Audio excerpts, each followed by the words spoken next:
hit by last night's blackout. Here's where the power was still out at last word.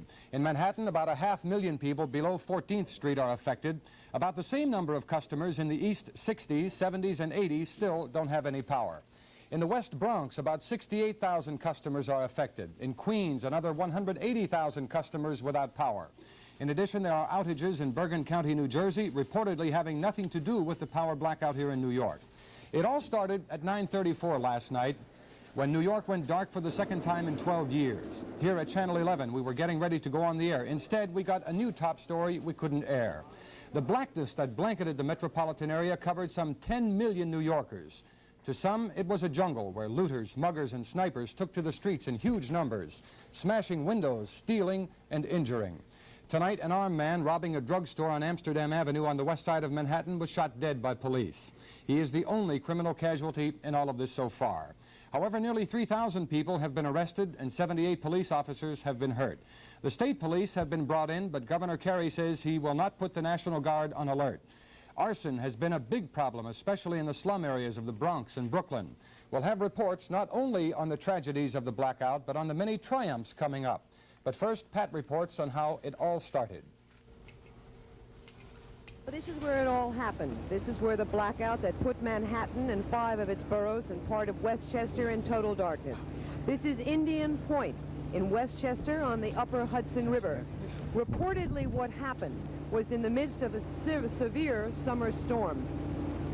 Lightning came in a series of severe flashes and struck a line leading into Indian Point generator number 3. Not the generator itself, but the line. This is reportedly what happened. In a desperate attempt to keep the city, the boroughs, from a complete blackout, Con Ed started to decrease its power from 5% to 8%, had to give up and eventually shut all of its power off entirely. This occurred last night at 9:34. We tried to get into Indian Point earlier this morning to see if there was somebody at Con Ed that we could talk to find out what actually happened. There are people in the area that say it was not lightning. But Con Ed has blocked off its entranceway. No members of the press are being permitted in. You'd expect to see some sign of damage, something that would account for practically 12 hours or more in some areas of total blackout in Manhattan and its boroughs. You see nothing. This is simply a fault in one line which has affected so much of the city and the outlying areas. The line is somewhere on a hill above Indian Point plant. It's got the highest vantage point, so it's impossible for us to show you exactly where it is. It is up above the plant. The problem with turning back on the power to New York seems to be that it's a manual job which requires hundreds and hundreds of men to go to circuit breakers throughout different areas, manually resetting them. Some of the people in the local area were not convinced that this was all started by lightning. They referred to an eerie light that they had seen above the Indian Point plant. Many people thought it was definitely something else. I talked with 2 of those men. Ray, you mentioned to me that a friend of yours or someone who worked at the plant said that this was not caused by lightning. Well, that's what I understand. I was told that was some kind of a cut-in from across the river, that the overload was too much, I understand. That really caused it. Was the lightning here as severe as reported by Con Ed? The lightning was really terrific. The storm was really rough, yes. Did you notice any other unusual light effects in the sky other than the lightning? Was there something that you saw that was unusual, different? Well, I don't know what I should tell you. I'm not old, but I remember Tom's River when I was a little kid. And I was in Yonkers, and I could see that in the sky, but it had nothing to compare with this. This was around 9 o'clock, I believe it was. Oh, gee, everything just lit up as bright as can be. So you personally would think it would be lightning?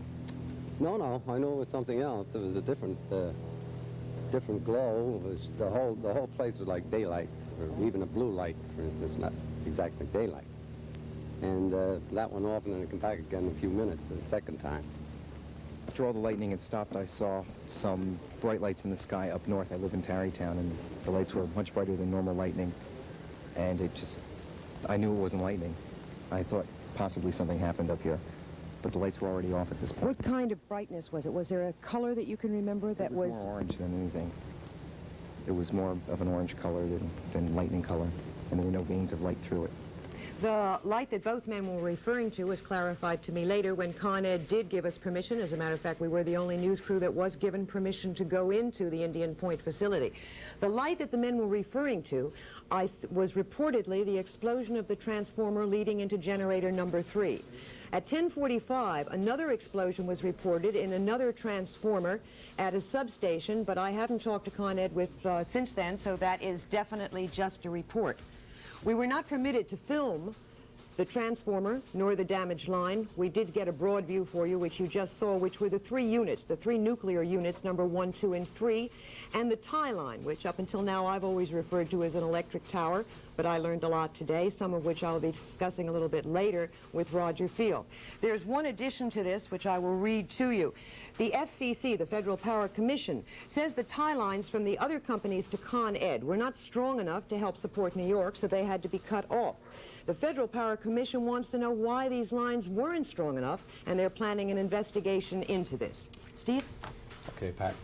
In many ways, the darkness magnified the normal character of New Yorkers. But for the mayor of this city, the blackout that was never to happen again left him outraged. The mayor spent the night, as many of us did, at work, and when he faced the television cameras for the first time early this morning, he attacked Con Ed as if the utility were a political opponent, saying Con Ed was guilty of gross negligence and promised an investigation.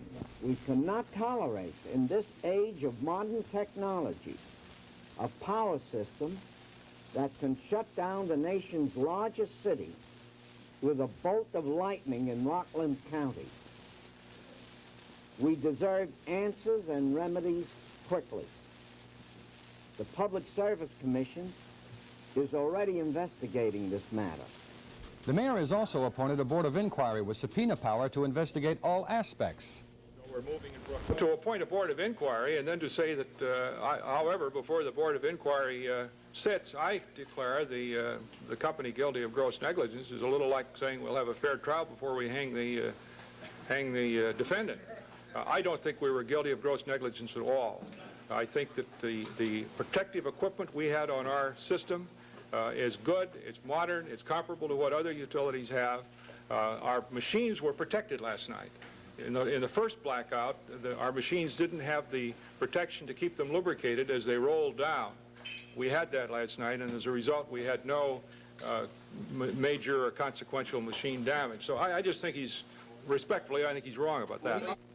Then late last night, Mayor Beam had talked with Luce about this power failure. I spoke to Charles Luce, chairman of Con Edison, and I advised him to be prepared to explain to me and to the people of this city how a blackout of such proportions could occur after we'd been assured by Con Ed that the blackout experienced in 1965 couldn't happen again. Nobody can say that under no circumstances will there be power failures, because power is generated with machines operated by human beings, and there simply is no way. So there's no way we can have a foolproof system? There's no way, and there's no country or no utility in the United States or abroad that has an absolutely foolproof system. There's no such thing.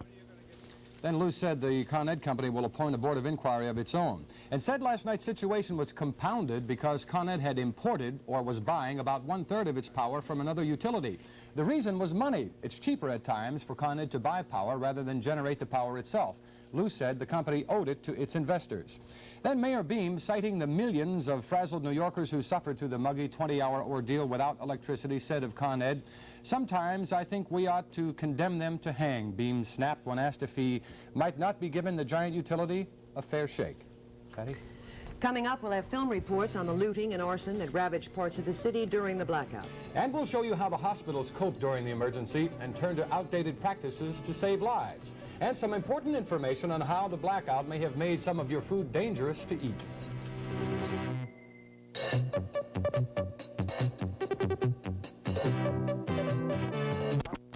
Is going to be used for is even basic difference.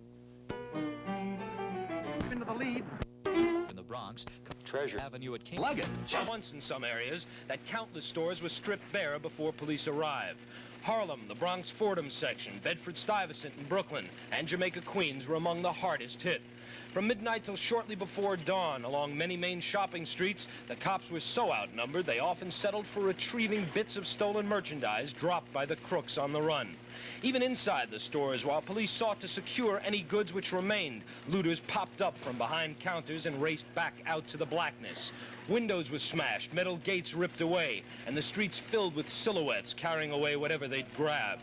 City officials already say the losses from damage and theft are astronomical, easily in the hundreds of millions of dollars. For the most part, the looters simply ran when the police arrived, but in Spanish Harlem at about 2 a.m., the roving looters began heaving rocks and bottles at the cops, and it took a fusillade of warning shots to disperse them. You can. Half of the way now. Where you from? The Yeah. Watch your heads over here, man. Are they shooting at you? All kinds of shit and everything. Shoot him! Get out back! Shoot him!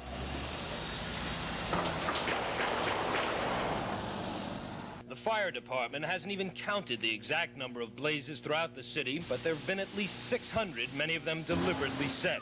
The fires created added confusion, which worked to the looters' advantage. At the intersection of Broadway and Hancock Street in Brooklyn, the day's first light revealed a wide-open distribution depot of stolen goods and a street scene that looked like a Calcutta market. Hundreds of bundles of every size being casually taken away by a mass of people with no one paying for anything. The wide-open stealing continued throughout the day, though the intensity diminished after early morning. The streets of Spanish Harlem were covered with debris and damaged merchandise scattered by the looters. Many merchants managed to save some of their goods by standing overnight vigil at their shops with shotguns and pistols. But most arrived too late to salvage much. For hundreds of shopkeepers, the blackout of 1977 has meant financial disaster. I think 20 guys must have taken this gate. And a little at a time, from what the neighbors in the neighborhood told me, every time there were no police cars in the area, they pulled a little more. When the police cars came, they ran away. And it took about 3-4 hours to finally get the gate open. And fortunately, they caught 4 guys. I don't know what the outcome will be. More than 2,000 people were arrested overnight and at least another 600 during today. The charges against most are burglary and grand larceny, but according to veteran officers we spoke with, felony convictions are going to be very difficult because of the chaotic circumstances surrounding the arrests. That and the huge drain on the courts will likely result in the acceptance of guilty pleas to minor offenses. Early this evening, Governor Carey turned down Mayor Beam's request that the National Guard be put on alert. Carey says he believes at this time the city police have control of the situation. But 250 state troopers were brought into the city at 8 this evening. They'll be directing traffic to free up city cops for patrol duties. Correction officers at the Bronx House of Detention had their hands full shortly after midnight when, as John Rowland reports, the inmates tried to use the blackout to break out. No one did escape, but they came close. Corrections Commissioner Benjamin Malcolm told me that he had asked for backup emergency power for this facility, but so far it has not been installed. He hopes now it will be. We arrived shortly after the riot was put down, and the men were waiting to hear from Malcolm. In the morning, Commissioner Benjamin Malcolm came out to speak to these men. I've been in this department 6.5 years, and I've never seen a more professional job than you've done tonight. You held your cool, you moved it out, you kept the damage down, and you did an excellent job. And I'm just very happy to be a part of you. Thank you. Commissioner, could we see your second, sir? What is it that these men had to do? What was the problem? We had to move tonight 158 very hostile inmates who have torn up 2 dormitories, who have breached the wall, who had ropes going out of the window, who had set fires. This is the type of damage. We are now inside the Bronx House of Detention. We're in the North Wing. This is a dormitory area. You can see for yourself the type of destruction that Commissioner Malcolm was talking about. Now, I'm going to take you over this way to a screen, and you're going to see the type of real concern that there was here for an escape. Because if you come right over here, you can see a good-sized hole somehow ripped through this wiring here, and this is really tough stuff. What was used to go through, I don't know. And there are windows broken out on the far side out there, and it's conceivable that with a little more time, getting through here would have been easy. Getting through those windows would have been a little bit more difficult, but perhaps given enough time, that too could have happened, and we could have had a lot of people from this institution out on the street. Right across from the damage that you just saw, now we're on the other side, the south side of the dormitory area, and as you can see, men actually set fire to things here. We're now on the 3rd floor of this institution, and I'm not sure if you can believe what you're seeing. I'm not sure that I can. Incredible destruction. Pipes broken off at the floor, and behind me, an entire wall knocked down. An entire wall knocked down here. Water all over the place, a smell of fire that was in this place. Again, absolutely incredible destruction. At this hour, the Bronx House of Detention has been cleaned up enough and repaired to the point where the men who tore it apart will return. The thousands of people who looted during the blackout were taken to the tombs. It had to be reopened. The already overcrowded jails in the city just didn't have the room to take all the people who looted and burned during the power failure.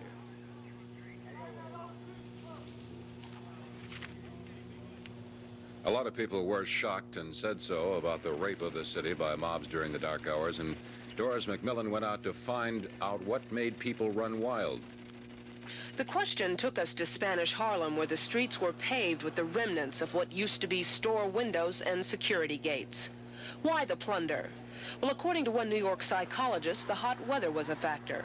So was the dark.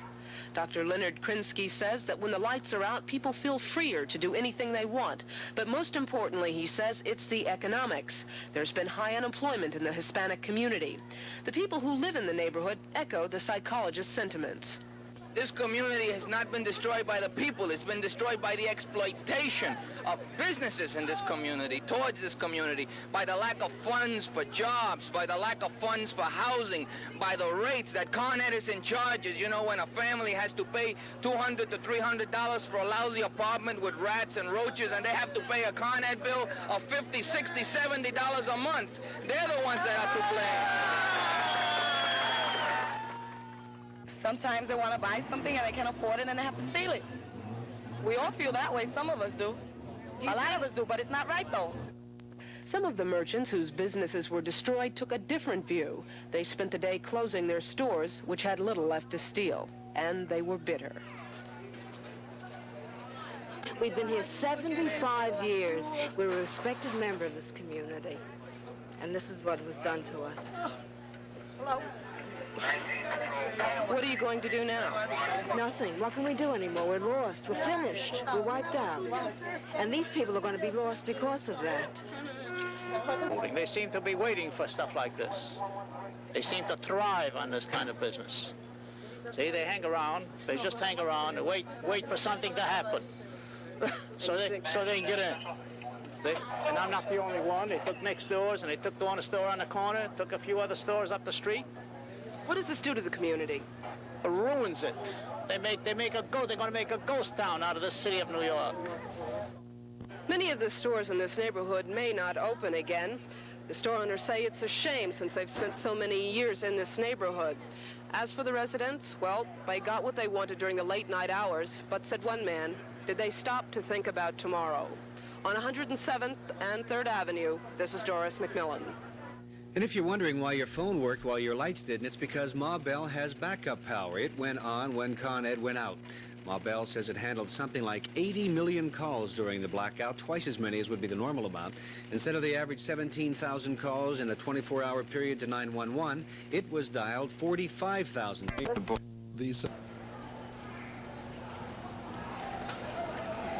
Kurt's furniture store was just about cleaned out when the owner arrived this morning.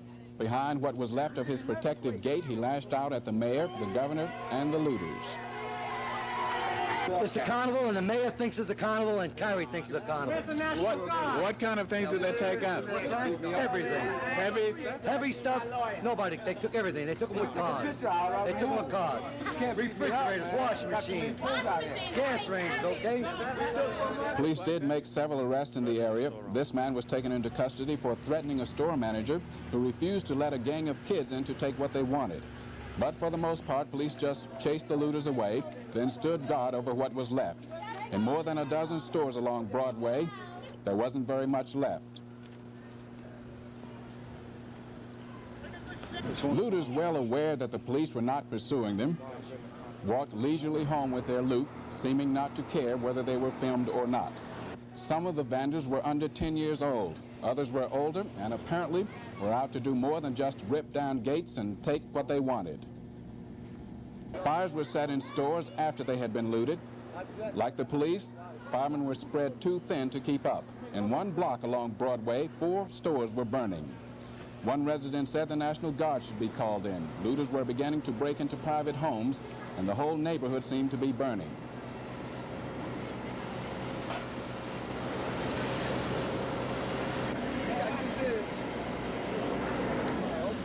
Deputy Fire Chief Robert Lindgren shook his head in frustration. There's one down the street, it's just starting. They don't even have any apparatus down there yet. 2 blocks further down there's another one. 2 blocks further down there's another one. They're all over the place. Manpower? Oh, we got the manpower, but they're bouncing them all over the place, and they're taking a shellacking. They're taking a real beating. It's, we're doing all we can do. What about physically? Are the people bothering you? No, we haven't had any problems like that. Physically, the fires are taking us physically. Most of these fellas worked all night, and they're still working today. Tough night. It's a bad night, very bad night. It was a very bad night and a bad day for a lot of people. The owner of this small clothing store watched the store burn after it had been looted. He said he didn't understand what was going on. What do you want me to think? I don't know. I don't know what to do. Mayor Beam issued a request tonight urging religious leaders of all faiths to go to their local precincts, ride patrol cars with police, and appeal to community leaders to keep their communities calm. But so far, many areas are far from quiet. Steve? Thank you, Frank. As we said, while police battle the looters, New York's firefighters have their hands full as well. About 25 firemen were injured fighting a blaze at the intersection of Broadway and Hancock Street in the Bushwick section of Brooklyn. 5 of those firemen were admitted to Wyckoff Heights Hospital. Late tonight, they were listed in satisfactory condition. Some 20 other firefighters were treated and released. Late this evening, a 5-alarm fire raged out of control at the intersection of Stone and Truxton Avenue in Brooklyn's Brownsville section. The flames were visible for at least 6 miles. The fire reportedly started in a factory, then jumped the street and began burning private homes and cars nearby. So far, there have been no injuries reported in that fire. And firemen say they're having trouble fighting the fire because of low water pressure in the area due to open hydrants. Getting information from the area has been difficult, to say the least. A little while ago, one of our reporters got through to the Brooklyn Fire Dispatcher's office. The dispatcher said he could not talk to us. He said he had 4 major fires burning at one time and not enough men to handle it. Police have been advising people to stay out of the Brownsville and Bushwick areas of Brooklyn all day. The fire department issued some statistics late this evening. They say they handled more than 1,600 alarms during the first 12 hours of the blackout.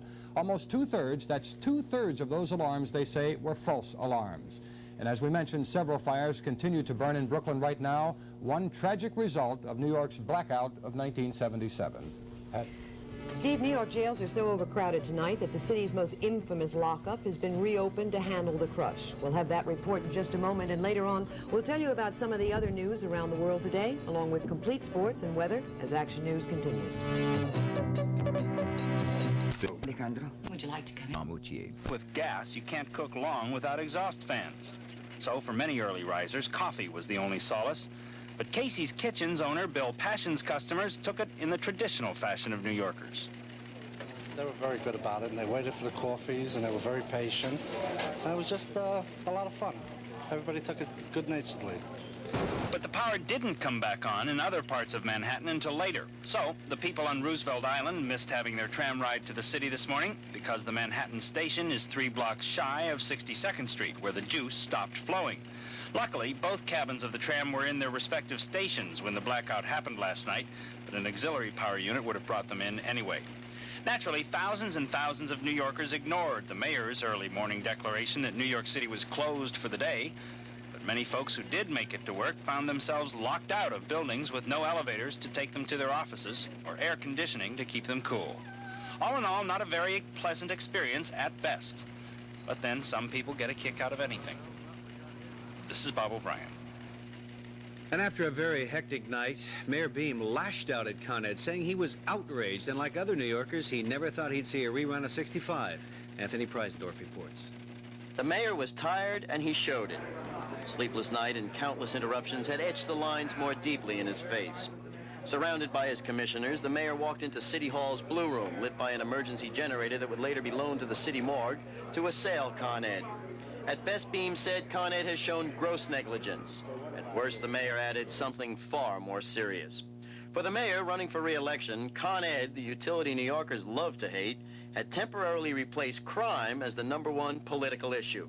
We've seen our citizens subjected to violence, vandalism, theft, and discomfort. The blackout has threatened our safety and has seriously impacted our economy. We've been needlessly subjected to a night of terror in many communities that have been wantonly looted and burned. The cost, when finally tallied, will be enormous. I believe the seriousness of this blackout requires special investigation by the city itself. Less than 4 hours later, Charles Luce, Con Ed's board chairman, a proper man who shed his jacket so that he could relate to the city without lights, responded. He gave the crowded, sweaty news conference a complete rundown of what happened last night and an explanation of why it happened and why it could happen again. The only time Luce seemed to lose his composure was when I asked him to respond to Beam's attacks that Con Ed was guilty of gross negligence and that somehow the utility was responsible for the night of looting and street disorders. I don't think we were guilty of gross negligence at all. I think that the protective equipment we had on our system is good, it's modern, it's comparable to what other utilities have. Our machines were protected last night. In the first blackout, our machines didn't have the protection to keep them lubricated as they rolled down. We had that last night, and as a result... And that's what happened. 450 were being held in the Manhattan criminal court pens, designed for half that number. Naturally, because of the ventilation and the lack of lights we're providing under emergency generator systems, it's chaotic. It's under control, though. Mattresses are now being moved in for the 200 that remain in the pens, which are not intended for overnight use. Earlier in the day, Manhattan Borough President and mayoral candidate Percy Sutton objected to how the pen prisoners were being treated. I accompanied him on a tour of the pens. 40 men to a cell, 60 by 18, with, like the rest of us, no running water, no lights. Inside, self-confessed looters told me they were proud of what they stole, from packages of baby diapers lying in the streets, motorcycles, strands of pearls to television sets. One told me he was right in hitting the city when it was down because the blackout was an open chance he deserved. Next to him, a 16-year-old fellow looter from Harlem agreed. We're at the bottom, he said. Well, for today, Percy Sutton was one person who was in agreement with him. They just came and snatched me up off the street. We could have brought in judges from all over the city, Supreme Court justices, civil court justices, Court of Claims justices, and they could have all been working last night. There are plenty of judges. There's no shortage of judges or prosecutors. Percy Sutton, who's right behind you, said that the judges could have been sent to the precincts to do this business instead of holding up everybody in the cells and only processing about 6 cases or arraigning 6 cases before 11:45 this afternoon. Well, there's no provision for facilities at the precincts, and the precincts are also loaded with defendants, but the cases here are moving as rapidly, I think, as can be done. Well, now that the lights are back on at the Manhattan Criminal Court, 3 judges will be working until 1 a.m. at least, and the clerk there tells me in all 100 cases will be cleared for the day. But even after arraignments, correction officials say they're expecting about 90% of those suspects back in overcrowded jails to await trial. Thank you, Christy. During and after the blackout, transportation has been a major headache for most New Yorkers and one that won't go away quickly. All 3 metropolitan area airports are open and flights are on schedule. The New Jersey commuter lines and PATH trains are operating on schedule, but the good news ends there. The Hudson and Harlem division lines of Conrail are out of service. As power is restored, they hope to operate 1 train per half hour during rush hour tomorrow, but only as far as 125th Street. Buses will take passengers to Midtown. On the Long Island Railroad, there is no service out of Brooklyn. Out of Penn Station, there are trains hourly on each of the main lines. It's hoped that most service to Penn Station will operate in the morning. As for the subways, the Transit Authority reports subways are operating with extreme difficulty. As trains are certified for service, test runs are made, but these are not on a schedule, and it's a long wait for trains on any of the lines. A number of subway tunnels, notably the Independent and the IRT 42nd Street tunnels, are not in service because of water collecting on the tracks. The Transit Authority says it hopes, I repeat, hopes, it will have the subways running at 80% of capacity for tomorrow's rush hour. Frank Casey went to the MTA Command Center to find out about the problems. Frankie? Pat, the subway control center at J Street in Brooklyn is waiting for the go-ahead to get the trains rolling, but the demand for service has to be balanced against the need for safety. As power is restored, the signal blocks must be tested one by one. Air pressure in the cylinders which operate the switches has to be pumped up. As for the cars themselves, they have to be checked one by one to certify for service. One major problem is the rectifiers that change the Con Ed AC power to the DC high voltage which drives the train motors. Many of these have blown and have to be fixed. As the power outage began last night, the command center sent word to all trains, stop at the nearest station. One superintendent described it to me. Our first indication of power trouble was the motorman reporting the signals fading out and coming back, and then going out completely and coming back. This indicated to us more than the power reduction Con Edison had notified us of. And my counterpart on the PM here, the PM superintendent, ordered all trains to operate into the nearest station and stand by there till we found out what was going on. Now, some lines we had as much as 3 minutes to get this done. Some lines we only had 30 seconds. And with this short time, we had 7 trains caught out of stations that had to be evacuated. Only 7 trains were caught between stations? Right, only 7 out of approximately 150 to 200 trains. We're preparing to go back as Con Edison gives us the power. We're cleaning up our trouble with water conditions that we normally get when the pumps stop operating due to a power failure. When a complex system like the New York City subway goes, getting it back up again is not as simple as throwing a switch. Superintendent Smith told me about some of the problems they face. When the system operator tells us, to our power department, that they have power from Con Edison and they can restore, the desk train master is the only man with authority to restore the power. He knows where he can take the power on, where we have people working on the track clearing up water situations, or, as some cases we had last night, where we were actually evacuating passengers to the track. Getting the subway system back to its normal pace will be at least an all-night affair. Batteries in the stalled trains take a couple of hours to recharge, and then there is the problem of getting the crews to the trains. Unsnarling the subway mess is one of the city's biggest tasks in this emergency. It doesn't help when other city services like police and fire are also being pressed to the limit. Steve? Thank you, Frank. Now some vital information of a different kind. If you're wondering what to do with food from the freezer and refrigerator that was at room temperature for a few hours during that blackout, the city's Department of Consumer Affairs and the Food and Drug Administration advise extreme caution in eating or refreezing that food simply because of the danger of food poisoning. Meat, dairy products, custards, puddings, gravies, and mayonnaise-type dressings are better to be thrown out. Food from the freezer that still contains ice crystals, especially vegetables, can be refrozen, although the flavors may change, but highly perishable foods like liver or shellfish should not be refrozen. In fact, if the food is warm to the touch, throw it away. And anything you do, cook it thoroughly to kill all of the bacteria. And a good point to remember, if you're not sure, just throw it out. It's certainly better than food poisoning. Pat? Beside the inconvenience, New York City lost millions of dollars as a result of the blackout. With Wall Street shut down, the city was out $5 million in expected stock transfer and sales taxes. The overall loss for everyone connected with the market and for the worldwide financial community could be into the hundreds of millions of dollars. More about that in Bill Littauer's Business Report. There's been a lot of talk recently about the decline of New York, the businesses that are moving out, the brokerage firms moving across the Hudson. But don't underestimate the impact this blackout had. We'll probably never know just how much it cost. The city estimates that lost business alone will run into the hundreds of millions of dollars. Many of the biggest banks in the world were closed. The stock and commodity markets were unable to operate. New York City lost $5 million in sales and transfer taxes alone.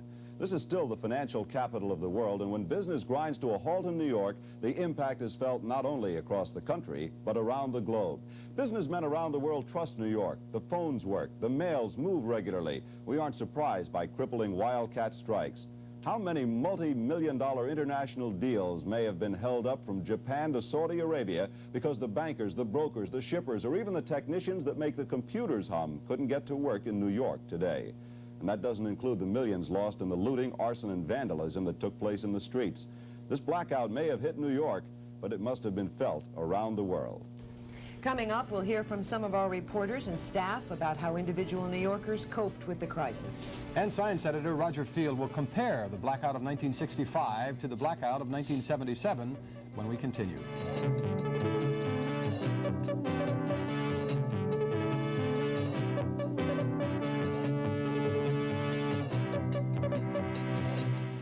This is Repo Auto. Job here.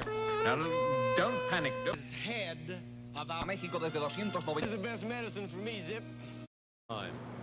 And there are the motorists who courteously gave the other guy the right of way for a change. And how often during the long night do we reach for money for the cigarette machines that didn't work, or grope for a taste of water in the coolers that had no power? All the things we so often take for granted weren't there. But once again, we survived. While last night was one of New York's darkest hours, in many respects, it was also one of its brightest. From Brooklyn Heights, this is Marvin Scott reporting.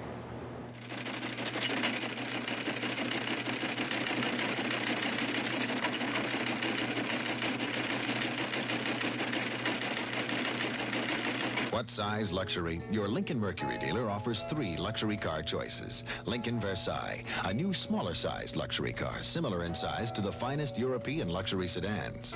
Continental Mark V, a personal-sized luxury car. Lincoln Continental, a standard by which luxury cars are judged. What size luxury? Versailles, Mark V, Lincoln Continental. 3 beautiful and distinctive ways to express your individuality and good taste. Now, at the Sign of the Cat.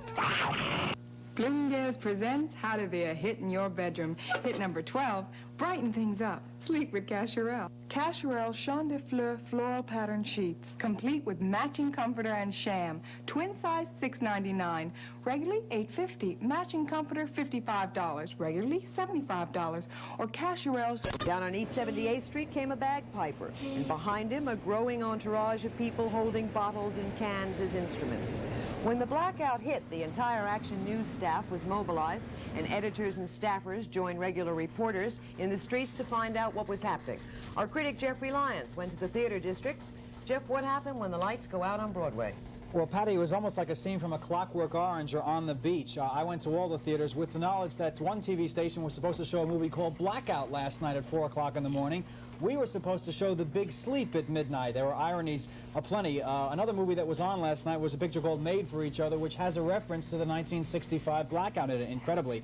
I went around to all the Broadway theaters first and got some interesting stories. At Oak Calcutta, their clothes were off when the blackout hit, and they couldn't get upstairs to get their clothes, so the audience pitched in with appropriate garments so they could get home, at least within the bounds of decency. At the King and I, the blackout hit at the intermission, and the cast came out in their robes, not in their costumes, and started dancing, and so did the people in the audience, because they started playing dancing music.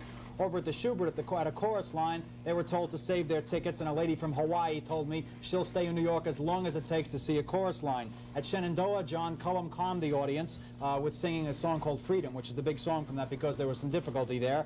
And all along Broadway, Mummenschanz, it's the mime show, and the actors finally talked to the audience to calm them. The only time in the history of that show that happened. So Broadway really adjusted to it. Movie theaters also, the Deep and Rocky, people came out and were happy about it. It's nice when the other side of a crisis there's just a little bit of humor and a little bit of fun. Thank goodness. Steve? I think. Are we not going to talk to Peter? Oh, Peter, I'm sorry. I wasn't neglecting you. Here, so excuse that's me. going to happen. Excuse me. I'm not used to your being here.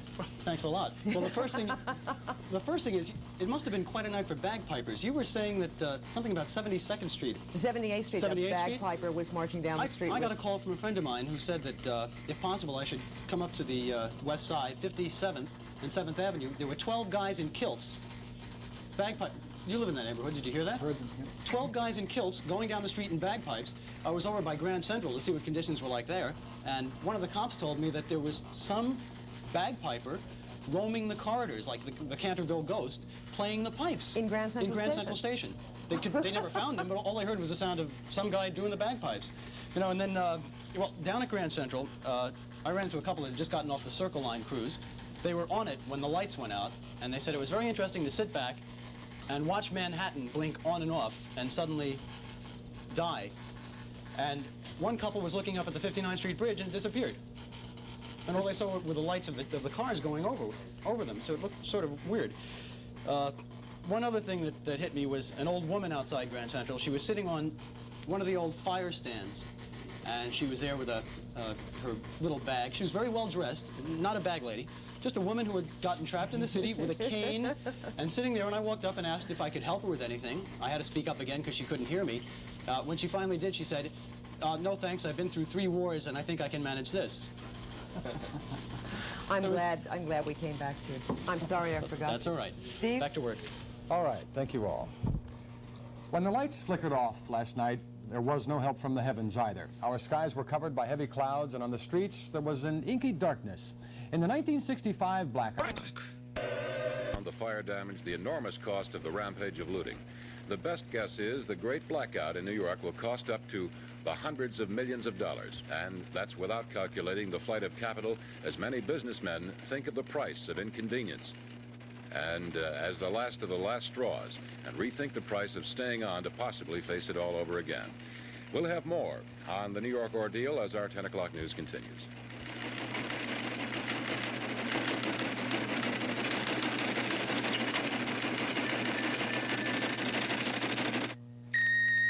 Here's news about a really important new sound. It's the beeps of Radio Relay, the radio paging service that keeps you in touch 24 hours a day, 7 days a week.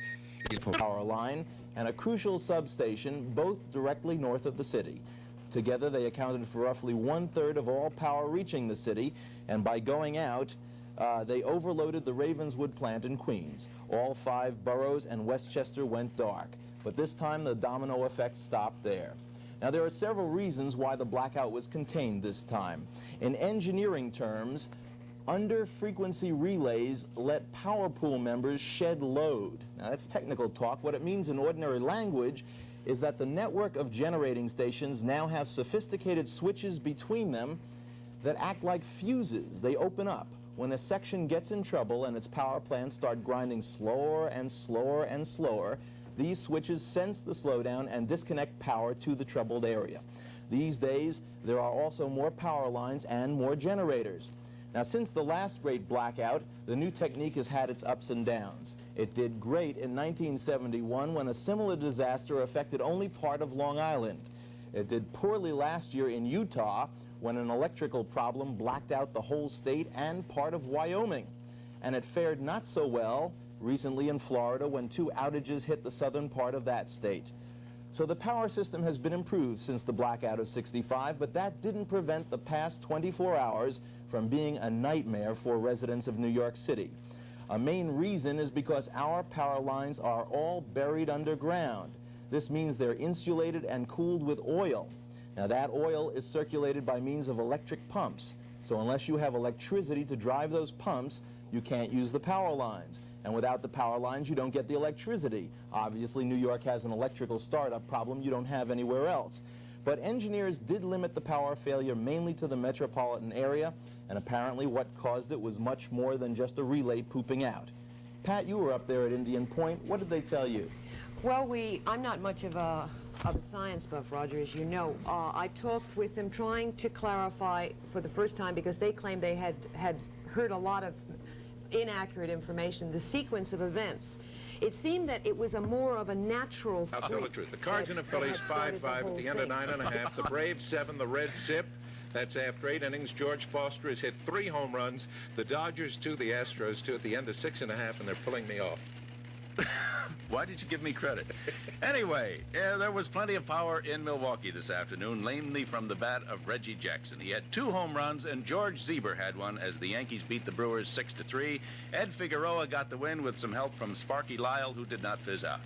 Tonight, it's the Red Sox leading the Indians 7-4 in the 8th inning. The Orioles have a 2-1 lead over the Rangers. That is in the 6th inning. And the Royals are leading the Tigers 3-2 in the 6th inning. This afternoon, it was the White Sox beating the Blue Jays 2-1 as Ken Kravik pitched a 3-hitter. Later, Seattle is at California. Bill? Fred Marty set a course record at 64 today to take the lead at the Pleasant Valley Golf Classic in Sutton, Massachusetts. Ray Floyd and Dale Hayes are at 67. Tom Watson, Jack Nicklaus at 68, along with Tom Weiskopf and George Burns. Hubie Green had 72. Senor. This is normally the time we would be showing you the Roosevelt race and the OTB results, but of course there was no OTB today. They didn't have any power to work with. So that's it for our abbreviated sports tonight. Coming up, next, Stewart remembers the 1965 blackout, and we'll have an update on our latest one. For Bill Mazer, I'm Brian Madden.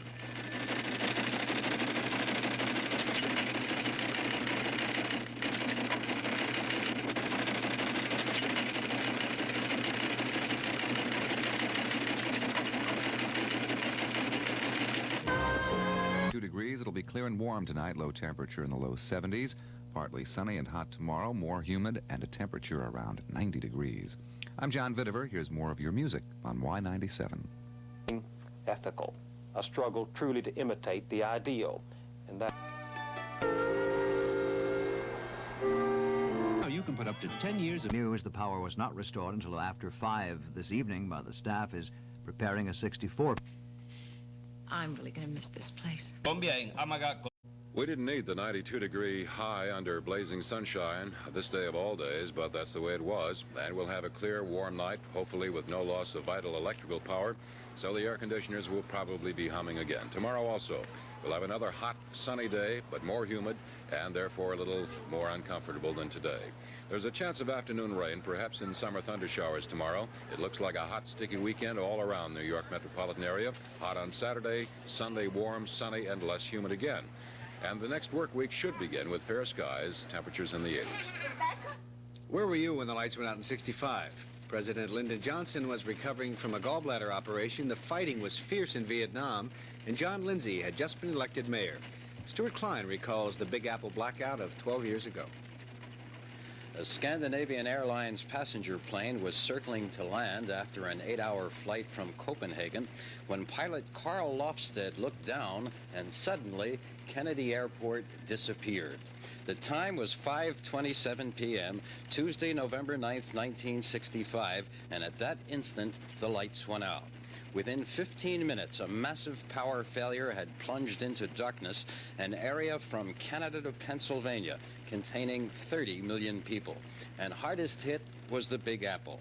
It was the height of the evening rush hour. 600,000 people were aboard subway cars when the power failed. Some stayed there for 13 hours. Another 100,000 railroad commuters were stranded. Elevators in Manhattan's fabled skyscrapers suddenly became pockets of terror. Yet, at the outset of the blackout, the mood of the eerie, darkened metropolis was amiable. Citizens directed traffic, the drinks were on the house at numerous bars, volunteers from a nearby restaurant raced to St. Vincent's Hospital to manually operate iron lungs.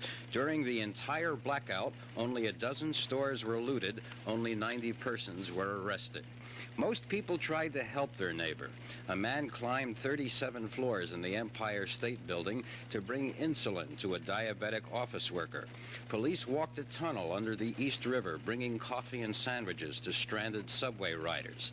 There were some very chummy parties in offices and hotels, although stories of a sharp increase in the birth rate 9 months after the blackout were exaggerated. Not all was sweetness and light. Many cab drivers demanded a flat rate of $25 to go anywhere in the city. Hustlers suddenly appeared on Broadway selling flashlights for $3, candles at $1 apiece. And as the night wore on, the blackout lost its charm for tens of thousands who were cold, hungry, dirty, and stranded. They slept on flattened cardboard cartons at Grand Central Terminal, on church pews at St. Patrick's Cathedral, on the lobby floor of the Waldorf Astoria. The bare floors of National Guard armories became beds for thousands. But in the main, New Yorkers coped. A crowd inside the Roosevelt Hotel happily chanted, for no reason at all, "We want Wilkie." And subway riders on a stalled IND train under 8th Avenue were astounded to find themselves entertained by a mysterious bagpipe player. And when power was fully restored, 13 and a half hours. The last areas to come online, parts of Manhattan, the Upper East Side, and scattered parts of Queens and Brooklyn. The outlook for tomorrow morning's rush hour is pretty good. The big problem will be traffic lights left out of phase by the blackout, but engineers will start resetting them in the morning.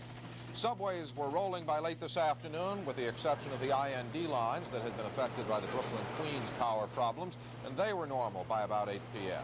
The commuter lines say that trains will be running normally in the morning, and that the 2 East River tunnels have now been operating for some hours. There will be extra personnel on the streets helping traffic in the morning. 250 state troopers tonight join city police in trying to restore order to the now brightening Gotham. Governor Kerry has asked for federal disaster relief for the city, but he did not put the National Guard on alert tonight, as Mayor Beam had asked. Jim? Well, what went wrong? The Federal Power Commission is under orders right now from President Carter to find out and to do so quickly. They'll hold a hearing here in the city tomorrow morning. Mr. Carter's order came with the request of an angry Mayor Beam. Given what occurred 12 years ago, Con Ed's performance is at the very least gross negligence, and at the worst far more serious. Early this morning, I had requested the Federal Power Commission to conduct investigations to determine why this city has been so devastated by a blackout, which seemingly was never to occur again, according to Con Ed. We've seen our citizens subjected to violence, vandalism, theft, and discomfort. The blackout has threatened our safety and has seriously impacted our economy. We've been needlessly subjected to a night of terror in many communities that have been wantonly looted and burned. The cost, when finally tallied, will be enormous. And Mayor Beam is not leaving that job up to the government. He is appointing his own special board of inquiry. David? Jim, of course, the man who bears the brunt of the federal, state, and city criticism is Con Ed Board Chairman Charles Luce, who gave the utility side of the story at an afternoon news conference. I don't think we were guilty of gross negligence at all. I think that the protective equipment we had on our system is good, it's modern, it's comparable to what other utilities have. Our machines were protected last night. Worst in some. It was perhaps some self-defeating way of getting even, but even before the night. Now because of the state police taking over our obligations on the limited access highways. Do you foresee any need for the state police to go into the streets at all? The only arrangement that's been made is that we would have the state police enable us to use our highway patrols on street. What will happen later on, we can't foretell. How long a shift do you plan to have them on? Well, it'll be a 12-hour shift. We'll run until the highway patrol can take over again in the morning, and if necessary, we'll be back tomorrow night. Now, who will make the determination as to when your services may no longer be needed? The superintendent of state police. Major Leary concedes that his troopers are not very familiar with the streets of New York, but he does not believe they will be needed there. Police officials feel that any problems in the streets can be handled by regular city cops and the highway patrol.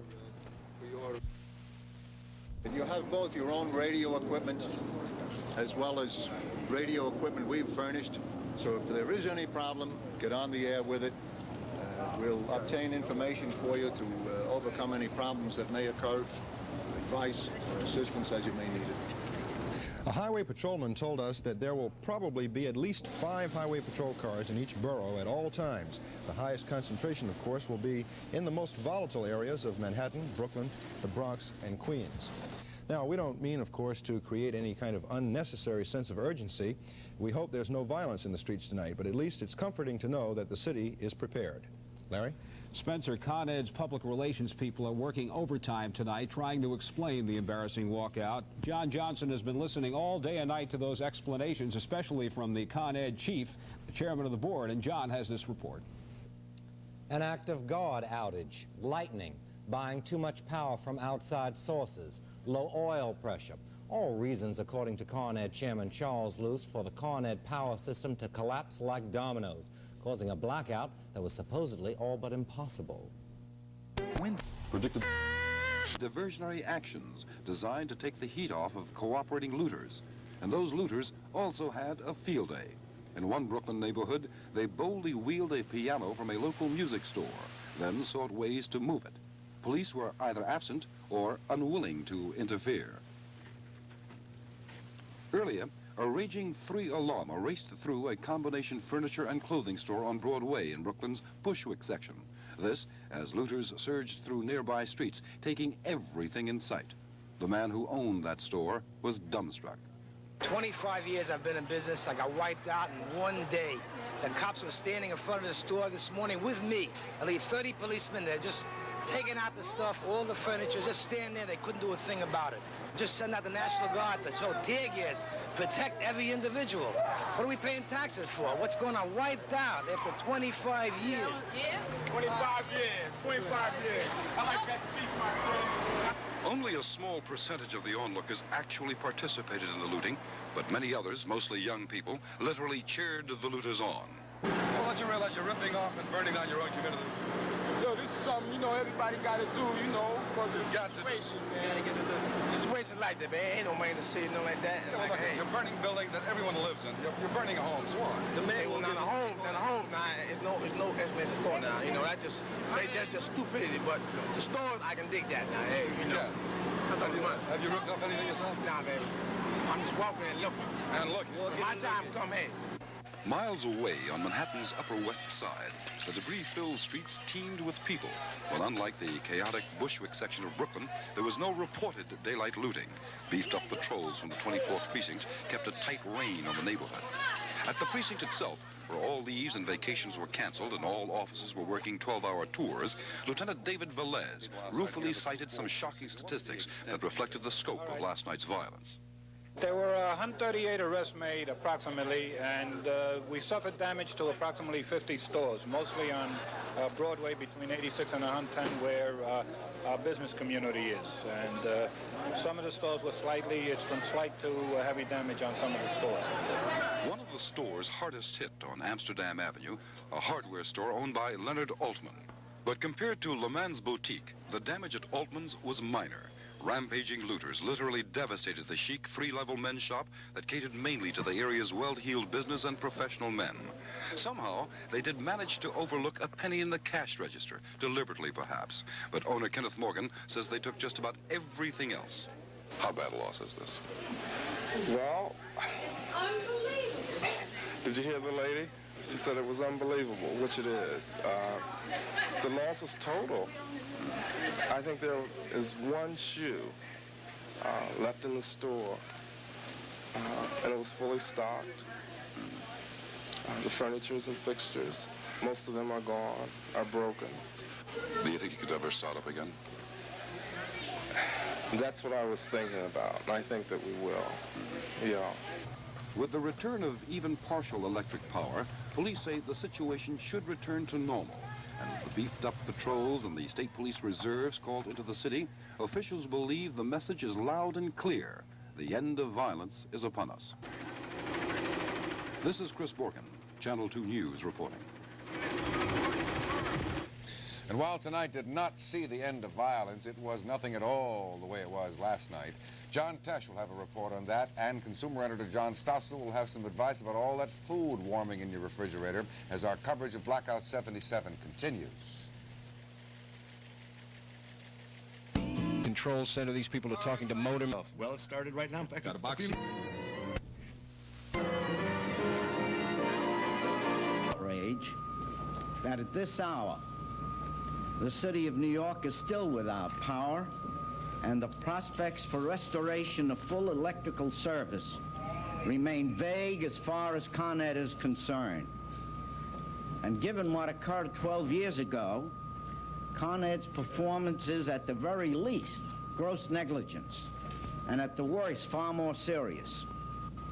We've seen our citizens subjected to violence, vandalism, theft, and discomfort. The blackout has threatened our safety and has seriously impacted our economy. We've been needlessly subjected to a night of terror in many communities that have been wantonly looted and burned. Tonight, the mayor says he wants convicted looters punished to the fullest extent of the law. Well, the cost of human suffering and inconvenience can never be measured, but the cost in dollars can. City Hall officials say that losses will run into hundreds of millions of dollars due to losses to business, city taxes, and overtime for police and firefighters. While the Transit Authority is struggling to get its trains back in service, Eyewitness News finds it's getting off to a pretty shaky start. This evening, we checked the 59th Street Columbus Circle stop and found few people waiting for trains. Ironically, there were more people waiting for Brooklyn-bound trains that were not yet running southbound to Brooklyn. Started off at 110th Street, and just as the train was pulling up there, I waited about